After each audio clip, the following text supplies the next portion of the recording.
vu qu'il y a une distinction à faire entre pardon et réconciliation. Les deux vont ensemble, mais le pardon n'aboutit pas toujours sur la réconciliation. Mais il faut faire attention de ne pas non plus les séparer complètement en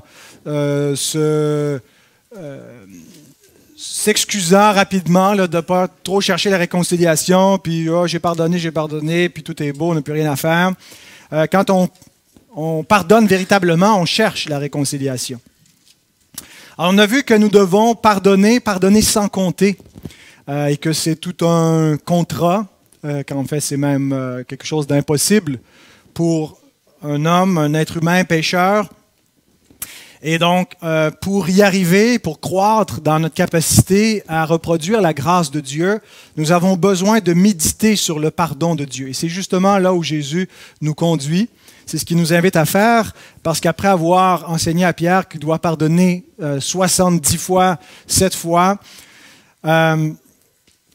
il donne cette parabole que nous allons lire. Matthieu 18, 23 à 35. « C'est pourquoi le royaume des cieux est semblable à un roi qui voulut faire rendre compte à ses serviteurs. Quand il se mit à compter, on lui en amena un qui devait 10 000 talents. Comme il n'avait pas de quoi payer, son maître ordonna qu'il soit vendu, lui, sa femme, ses enfants et tout ce qu'il avait, et que la dette soit acquittée. Le serviteur, se jetant à terre, se prosterna devant lui et dit « Seigneur, aie patience envers moi, et je te paierai tout. » Ému de compassion, le maître de ce serviteur le laissa aller et lui remit la dette. Après qu'il fut sorti, ce serviteur rencontra un de ses compagnons qui lui devait 100 deniers. Il le saisit et l'étranglait en disant « Paie ce que tu me dois. » Son compagnon, se jetant à terre, le suppliait, disant « Aie patience envers moi, et je te paierai. » Mais l'autre ne voulut pas, et il alla le jeter en prison jusqu'à ce qu'il ait payé ce qu'il devait. Ses compagnons, ayant vu ce qui était arrivé, furent profondément attristés, et ils allèrent raconter à leur maître tout ce qui s'était passé. Alors le maître fit appeler ce serviteur et lui dit « Méchant serviteur, je t'avais remis en entier ta dette parce que tu m'en avais supplié. Ne devais-tu pas aussi avoir pitié de ton compagnon, comme j'ai eu pitié de toi ?» Et son maître, irrité, le livra au bourreau jusqu'à ce qu'il ait payé tout ce qu'il devait. C'est ainsi que mon Père céleste vous traitera si chacun de vous ne pardonne à son frère de tout son cœur. Demandons au Seigneur de bénir sa bonne parole. Notre Père, avant d'aller plus loin, nous voulons nous arrêter pour réaliser que ce n'est pas la parole des hommes que nous venons de lire, mais la parole de Dieu que tu as inspirée toi-même auprès de Matthieu et que tu as préservée au fil des siècles pour que nous puissions la lire et te connaître et entendre ta voix. Et nous te prions, Seigneur, que ce matin, à l'instant même, tu nous donnes d'être illuminés dans notre intelligence par ton Saint-Esprit qui éclaire ta parole et qui agit dans nos vies par celle-ci. Nous te le demandons en Christ et pour ta gloire. Amen.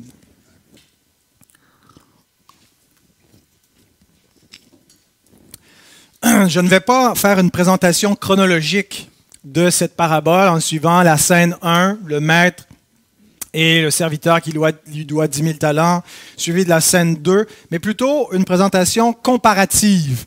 C'est-à-dire qu'on va prendre les deux dettes, les deux réactions et les deux issues. Donc, à la fois, on va comparer, c'est les 3 points, les deux dettes, les deux réactions, les deux issues. Jésus, donc, compare le royaume des cieux. Il dit, le royaume des cieux est semblable.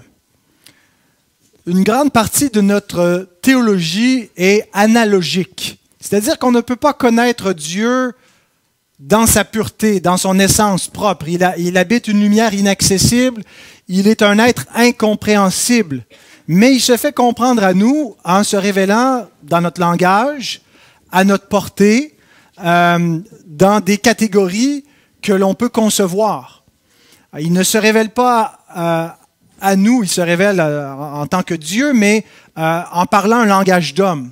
Et donc, notre théologie est analogique, c'est-à-dire qu'on comprend Dieu par analogie à notre réalité humaine finie. Alors, et une de ces façons que fonctionnent les analogies, c'est aussi dans le langage des paraboles. Pour comprendre la réalité du royaume des cieux, qui ne se compare à aucun autre royaume. Il n'y a pas d'autre royaume qui est de la même nature que le royaume des cieux. Jésus prend des analogies. Alors, c'est important de respecter le style parabolique. Ce n'est pas un style qui enseigne de manière directe des doctrines, mais par des comparaisons. Alors, il ne faut pas nécessairement tirer une doctrine de chaque élément.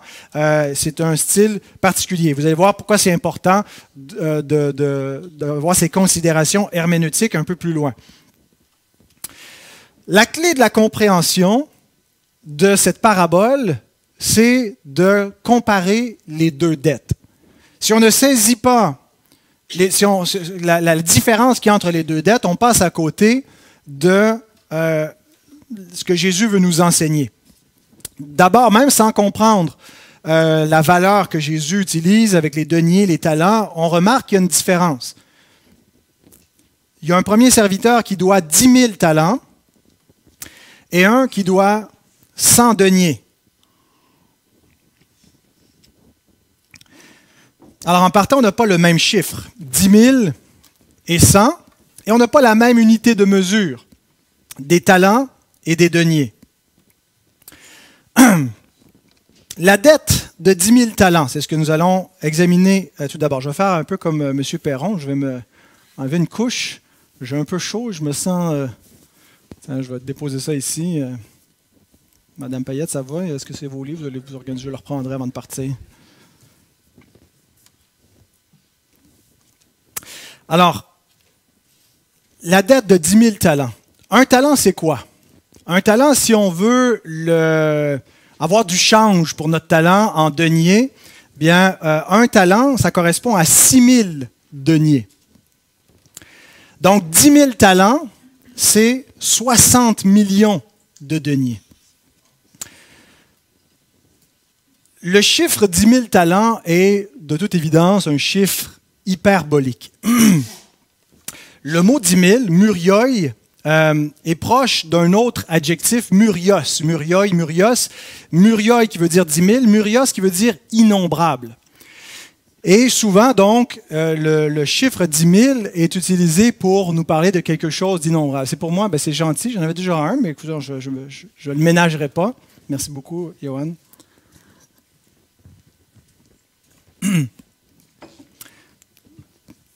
Par exemple, en anglais, ils utilisent un chiffre, on parle de zillion, qui n'est pas un chiffre mathématique qui existe, mais c'est pour dire un chiffre innombrable. Quand on n'a plus de catégories, millions, milliards, trillions, mais là, qu'est-ce qu'il nous reste? On a des zillions. On met des chiffres à la puissance 10 et plus. Donc, on n'a pas de zillions qu'on utilise en français, mais vous voyez un peu le murios a cette idée-là un peu là, de zillions, une somme incalculable. Et donc 10 000, c'est le plus grand chiffre également. C'est pas qu'ils ne savaient pas qu'il y avait d'autres chiffres qui existaient après 10 000, mais ils les utilisaient avec des combinaisons de chiffres, des 100 fois 10 000 et ainsi de suite. Mais 10 000, c'était comme le dernier chiffre, c'était le plus grand chiffre. Et le talent, c'est la plus haute unité de mesure monétaire. Donc, on a le plus grand chiffre avec la plus grande unité monétaire. Alors, si on transpose ça aujourd'hui en valeur monétaire, là, il lui doit des centaines de millions, un nombre incalculable d'argent. Comment peut-on accumuler une aussi grande dette? Comment est-ce qu'un simple serviteur a pu dépenser suffisamment pour en arriver à une telle dette? Alors certains ont dit ça devait être un serviteur de haut rang et puis il y avait un grand commerce, mais il passe à côté du point que Jésus veut souligner quelque chose quand on le rapporte à nous par rapport à Dieu. Le point est de nous faire réaliser notre dette envers Dieu. Notre dette est infinie. Notre dette est impayable. Charles Spurgeon écrit: c'est une dette qui ne pouvait être payée, insurmontable et incalculable. Mais qu'en est-il du fardeau de nos dettes envers Dieu? Ô mon âme, humilie-toi en répondant à cette question. Combien dois-tu?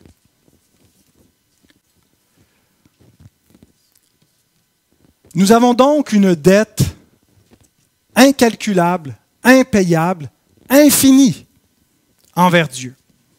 Et peut-être que ce n'est pas quelque chose que vous aviez saisi jusqu'à présent, et peut-être même vous doutez de la véracité de cette affirmation.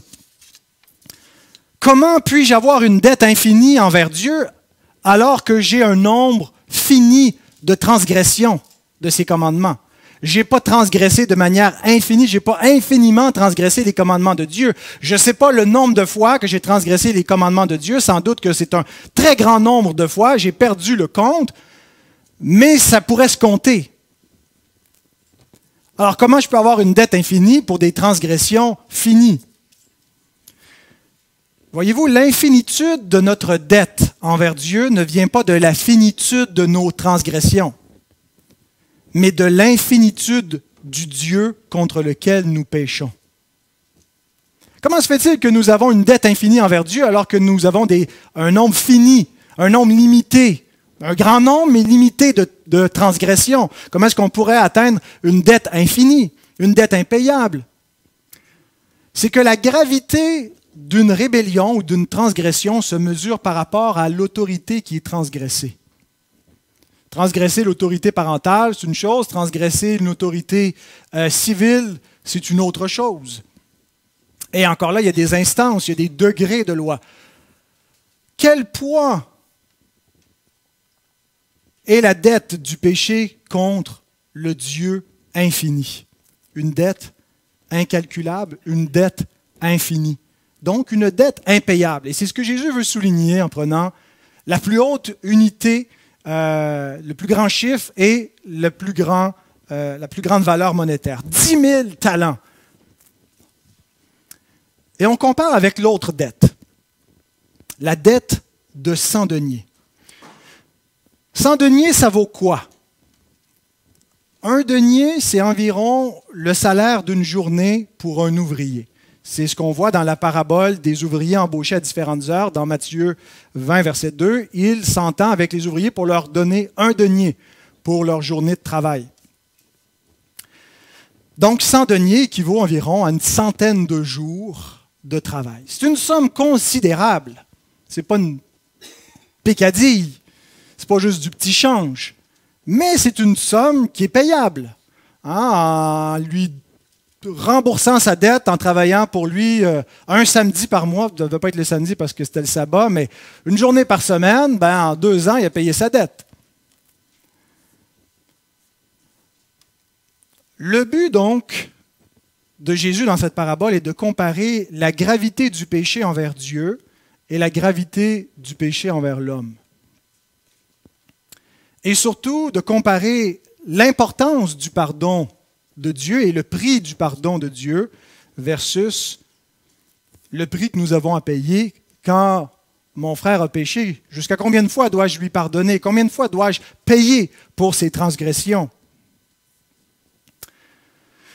Voyez-vous, les offenses des autres, il faut comparer ça un petit peu aux épreuves du présent siècle mauvais.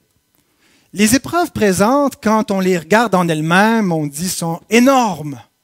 Mais c'est quand on les compare avec la gloire à venir, on se dit, oh, elles sont de petites tribulations passagères.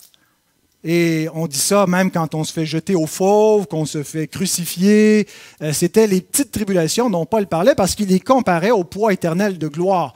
Il les mettait dans une perspective et non pas en les analysant juste comme une fin en soi, dans la perspective présente. Et il dit, si c'est dans cette vie seulement que nous espérons en Christ, nous sommes les plus malheureux de tous les hommes. Mais il y a quelque chose de semblable qu'il faut faire avec les offenses des autres. Ah, comment je pourrais accepter qu'on m'ait fait un tel affront, une telle offense? Et souvent, notre première réaction, c'est de l'analyser en considérant la noblesse, l'importance de notre personne, notre sensibilité, le devoir que les autres ont envers nous, la ligne de conduite qu'on a eue, comment nous on a bien agi, que les autres n'ont pas bien agi, et ainsi de suite.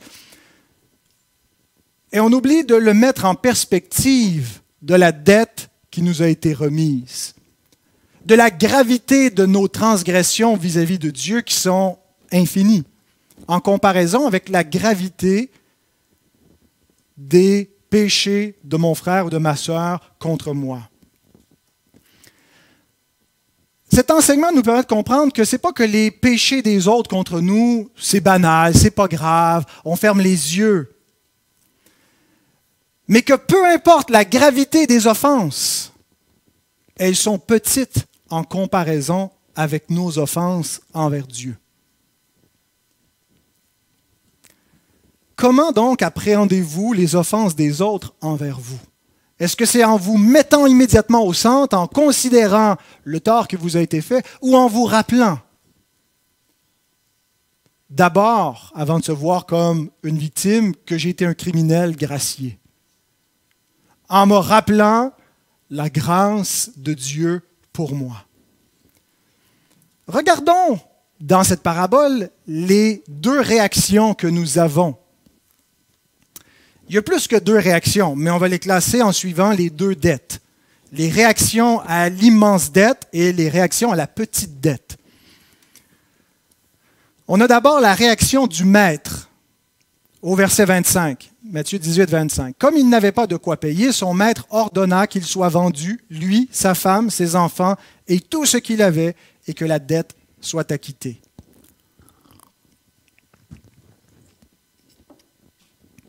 Il applique donc justice, il doit une telle dette, il ne peut pas payer, il va payer de sa vie. C'est probablement, c'était pas une pratique chez les Juifs de vendre les fils pour les pères, de faire payer toute la famille, mais c'était davantage quelque chose qu'on peut retrouver chez les païens. Jésus ne commande pas la légitimité ou la justice d'une telle pratique, mais il l'utilise comme exemple, simplement. Le point central, c'est qu'il est impossible pour ce serviteur de rembourser sa dette. Et le vendre, et même vendre tous ses biens, tout son avoir, toute sa famille, ne va pas rembourser sa dette. Ça ne couvrira pas ce qu'il doit. Si on évalue la valeur monétaire des esclaves qui se vendent sur le marché, ce qu'on pouvait en tirer, en vendant tout ce que cet homme avait, toute sa famille, ça n'aurait pas remboursé sa dette. Le texte ne dit pas non plus que la dette fut acquittée. Je pense que ce n'est pas une très bonne traduction de dire afin que la dette soit acquittée. C'était impossible d'acquitter la dette, c'était plutôt afin que paiement soit fait. Que paiement soit fait. Si on rapporte cela, l'enfer, c'est un paiement perpétuel et éternel pour le péché. Mais la dette n'est jamais acquittée, parce que c'est une dette infinie. Et c'est pour ça que c'est un châtiment éternel. C'est justice perpétuelle qui, donc, il y a un paiement perpétuel qui est exécuté. Et donc, il n'y a pas de fin. C'est le feu qui ne s'éteint point, les vers qui ne meurent point. C'est des images que Jésus nous donne pour comprendre un châtiment éternel, sans fin. Donc, première réaction. La deuxième réaction, c'est celle du serviteur. Au verset 26, le serviteur, se jetant à terre, se prosterna devant lui et dit « Seigneur, aie pitié envers moi, et je te paierai tout. » Il ne réalise pas l'ampleur de sa dette pour dire une telle chose. Il ne réalise pas qu'il doit plus que sa vie, qu'il n'y aura pas assez d'une vie pour rembourser. Spurgeon commente « Cette promesse valait moins que le souffle qui l'exprimait. C'est une chose très habituelle chez les hommes qui contractent une énorme dette que de faire peu de cas du paiement et d'imaginer qu'une promesse de remboursement dans 3 mois est aussi bonne que l'argent sonnant maintenant. Ils confondent temps et argent, promesse et paiement. Bien de pauvres pécheurs sont très riches en promesses. Ce serviteur débiteur pensait qu'il n'avait besoin que de patience, mais en vérité, il avait besoin de rémission. Réalisons-nous notre besoin de rémission. Pensons-nous, comme beaucoup de pécheurs, qu'on va pouvoir négocier avec Dieu, qu'on va pouvoir faire nos comptes avec Dieu, qu'on va pouvoir rembourser Dieu? Pensons-nous que notre justice sera suffisante pour couvrir nos injustices, que si Dieu nous met dans la balance et met ce qu'on peut payer d'un côté et ce qu'on doit de l'autre, qu'on va trouver une façon d'équilibrer le tout? C'est la folie des pécheurs de ne pas voir ce qu'ils doivent à Dieu. C'est un aveuglement spirituel. Et vous questionnez presque n'importe quel pécheur qui ne connaît pas l'Évangile, il est persuadé que tout est bien, il s'en va avec confiance devant son juge. Je te paierai tout. Matthew Henry, de son côté, écrit « Les pécheurs sont des débiteurs insolvables. L'Écriture qui a tout renfermé sous le péché déclare que nous sommes tous en faillite. » C'est un verdict de l'Écriture quand ça dit que Dieu a tout renfermé sous le péché pour faire miséricorde à tous, pour dire que c'est la seule possibilité devant le verdict, c'est la miséricorde. Il n'y a pas de possibilité de se racheter soi-même. Et c'est exactement ce que Jésus présente, que la seule solution qui s'offre à cet homme endetté, qui nous représente comme pécheurs, c'est la grâce du Maître. Au verset 27, « Ému de compassion, le maître de ce serviteur le laissa aller et lui remit la dette. » Ému de compassion, splagnizomai. Beau petit mot, n'est-ce pas?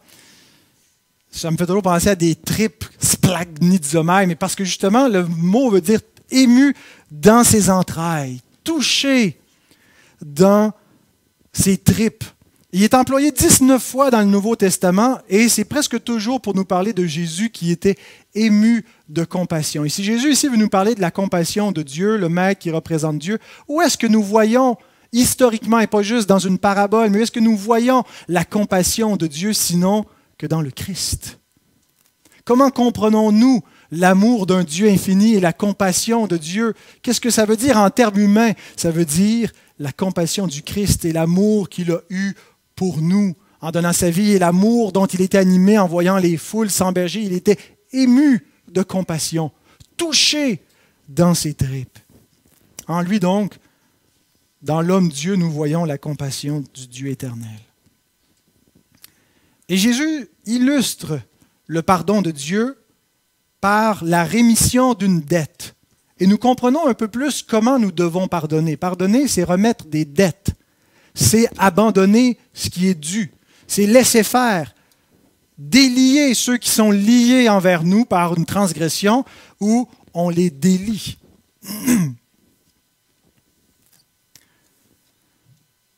Si Dieu ne nous remet pas notre dette, nous sommes perdus. Si Dieu ne nous fait pas grâce de ce que nous lui devons, il n'y a rien à faire pour nous. Le poids de nos dettes va peser éternellement sur nous. Nous sommes endettés plus qu'on ne saurait l'imaginer. Tous ensemble, on n'arriverait pas à rembourser la dette d'un seul homme.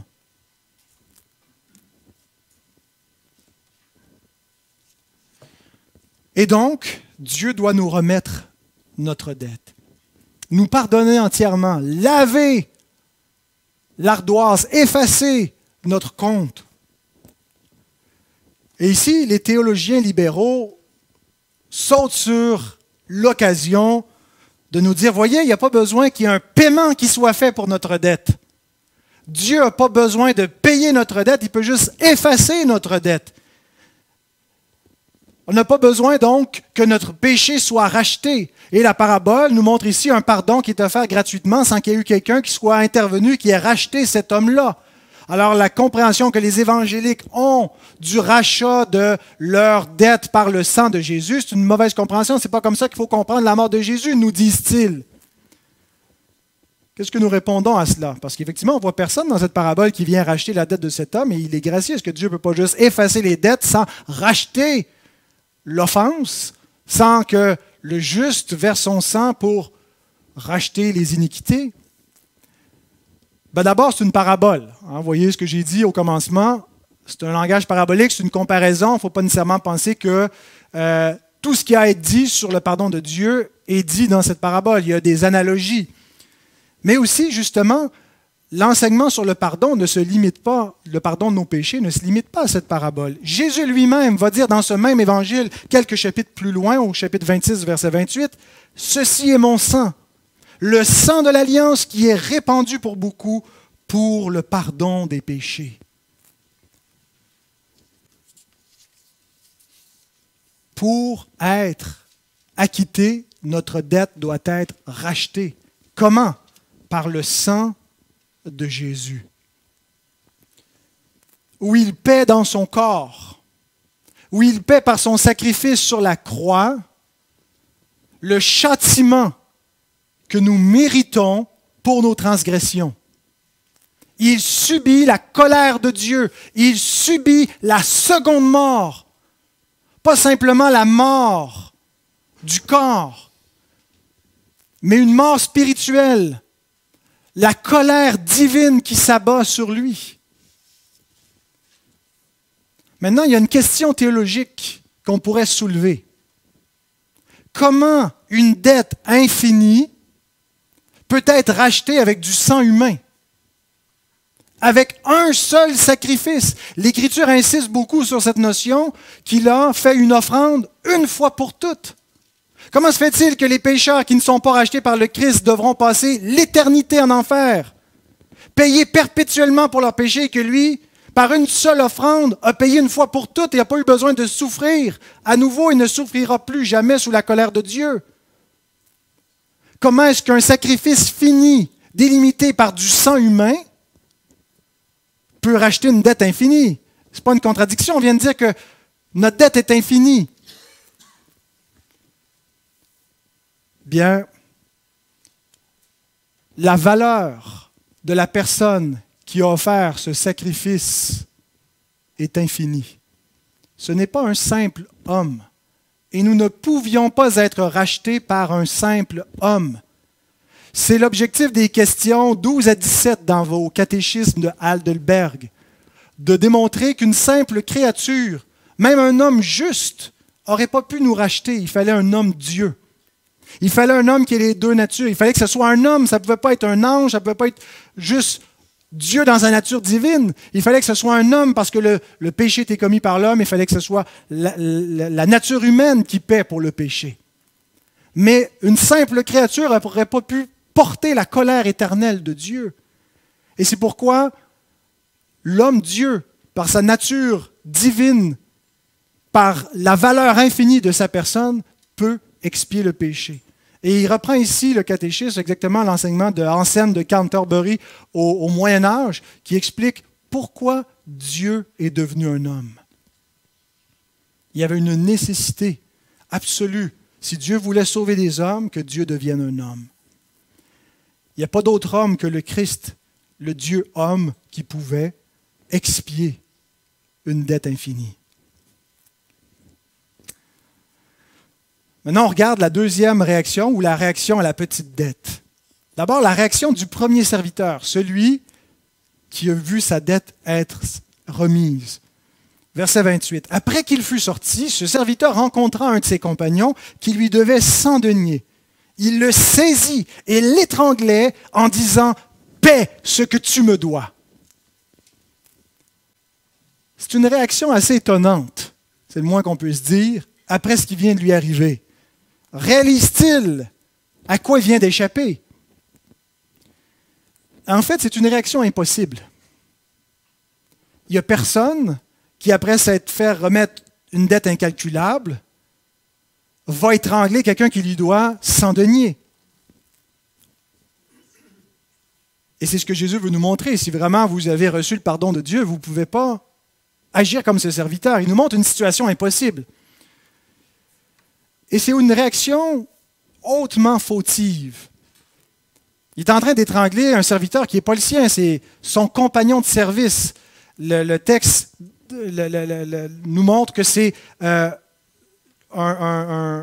c'est pas son serviteur, c'est le serviteur du maître, probablement le même maître. Mais on a la réaction de ce compagnon de service et qui lui fait le même plaidoyer que lui-même avait fait devant le maître.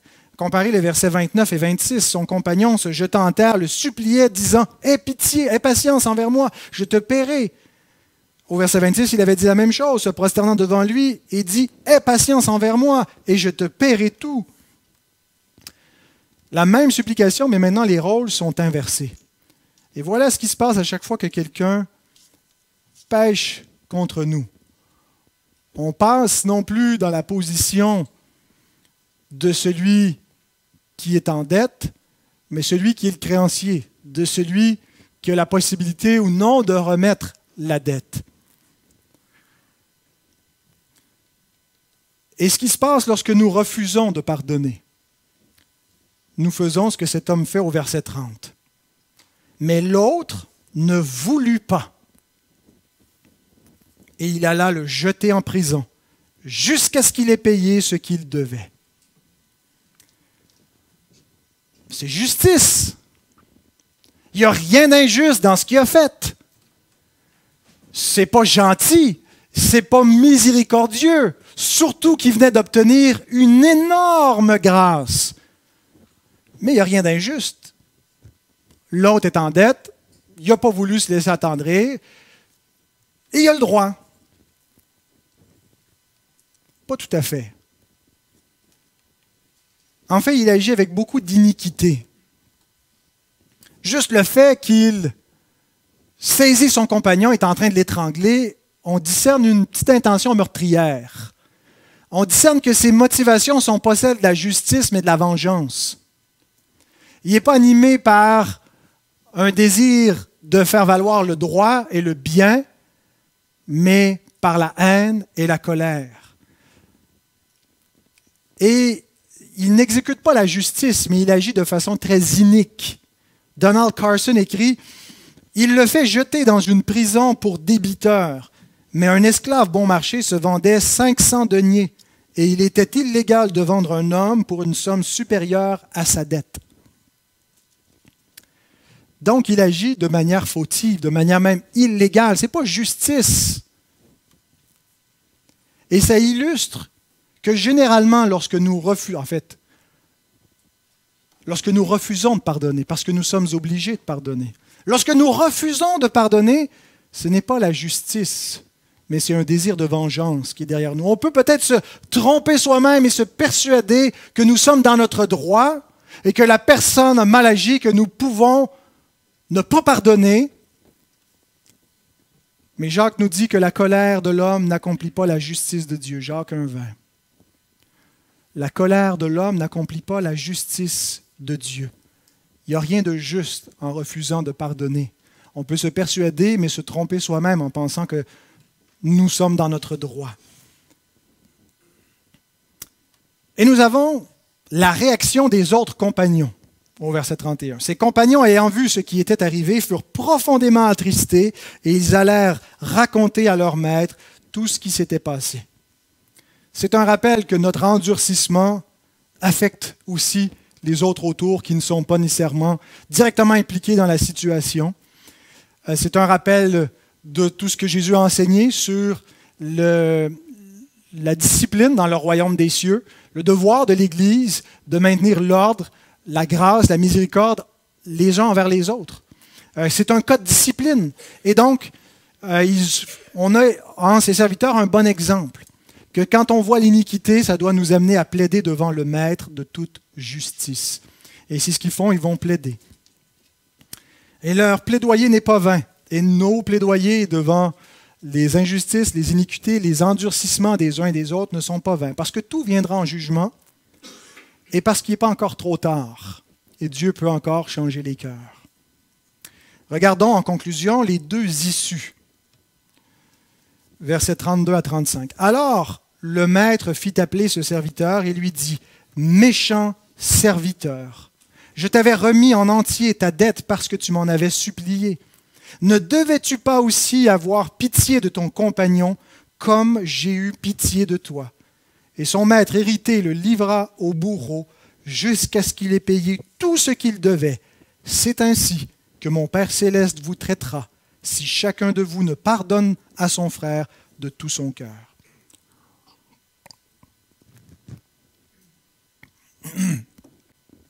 Un rappel que le jugement est sans miséricorde pour qui n'exerce pas miséricorde. Selon ce que dit la parole dans Jacques 2,13. Le jugement est sans miséricorde pour qui n'exerce pas miséricorde. On a déjà un aperçu du jugement qui s'en vient pour nous dans notre conduite. Notre conduite révèle notre nature. Sommes-nous de Dieu ou du diable? Il n'y a pas d'autre nature que ces deux-là. Donald Carson écrit concernant cette conclusion, « Jésus ne voit aucune incompatibilité dans les actions d'un Père céleste qui pardonne si généreusement et qui punit si sévèrement. Et nous ne devrions pas non plus en voir. Nous ne devrions pas voir de contradiction, d'opposition entre un Dieu miséricordieux au point de livrer son propre Fils à la mort pour nous épargner et un Dieu qui va châtier éternellement les pécheurs non repentants. » Alors, qu'est-ce qu'on fait de cette fin de l'histoire? Comment expliquer qu'un serviteur à qui on a remis la dette, finalement, on ne lui remet plus sa dette, à qui on avait effacé la somme astronomique, finalement, doit payer de sa vie? Il y a différentes approches. On a la théologie catholique qui utilise ce passage pour allumer le purgatoire, pour reprendre l'expression de Jean Calvin, qui réconcilie que d'abord la dette a été remise, que c'est le salut où on est entièrement purifié dès qu'on reçoit le sacrement du baptême, on est sauvé de l'enfer, c'est une grâce, mais la purification doit se faire dans cette vie. Si elle ne s'achève pas, ça va se finir dans le purgatoire. Entre autres, l'endurcissement qu'on aura eu pour refuser de couvrir les dettes des autres envers nous. Et donc, on utilise beaucoup le « jusqu'à » pour dire que c'est un châtiment temporaire et non pas éternel. Sauf qu'on a vu que comme c'est une dette impayable, ben le « jusqu'à », ça va être au siècle des siècles. C'est un jusqu'à qui ne termine pas. Ça ne suggère pas l'idée ici qu'il va finir par payer sa dette. Il va faire paiement perpétuellement. Hein, c'est pour ça qu'on a des sentences à perpétuité. Notre justice exprime quelque chose. Elle comprend qu'elle n'a pas le pouvoir éternel, mais temporel, mais elle déclare qu'il y a une justice. Il y a quelque chose de plus grand que la justice terrestre, qu'un système légal. On punit quelqu'un à perpétuité, c'est dans le temps, c'est une finitude, ça peut être juste, il s'est fait prendre à la fin de sa vie, il va passer 1 an en prison, il va mourir là. Mais il y a une justice au-delà de la justice finie de ce monde, une justice perpétuelle. Et le jusqu'à ne veut pas dire que, bon, maintenant, on finit par payer notre dette, on sort de l'enfer, on passe par les extincteurs, on se fait bien éteindre, puis on rentre au paradis. C'est une dette impayable. Une autre théologie propose que la dette a été remise, la personne est sauvée, mais finalement la rémission est annulée. Il y a un endurcissement, il y a donc une perte du salut, une espèce de théologie arminienne de perte du salut, où on a la rémission de nos péchés, mais on peut perdre la rémission de nos péchés. Voici la lecture que je vous propose plus tôt. Je pense que ni la théologie catholique ni la théologie arménienne réussit à bien interpréter ce passage, et il faut l'interpréter à la lumière de ce que le reste des Écritures nous enseigne sur la pérennité du salut, le pardon une fois pour toutes, mais en même temps expliquer ce que Jésus nous dit ici. Il avait remis la dette, finalement il ne remet plus la dette, puis il dit « c'est ainsi que mon Père vous traitera ». Amar Djabala, dans son commentaire, un excellent commentaire sur les paraboles, écrit ceci: « S'il ne pardonne pas, c'est qu'il n'a pas vraiment fait lui-même l'expérience du pardon. Il a profité de l'aubaine.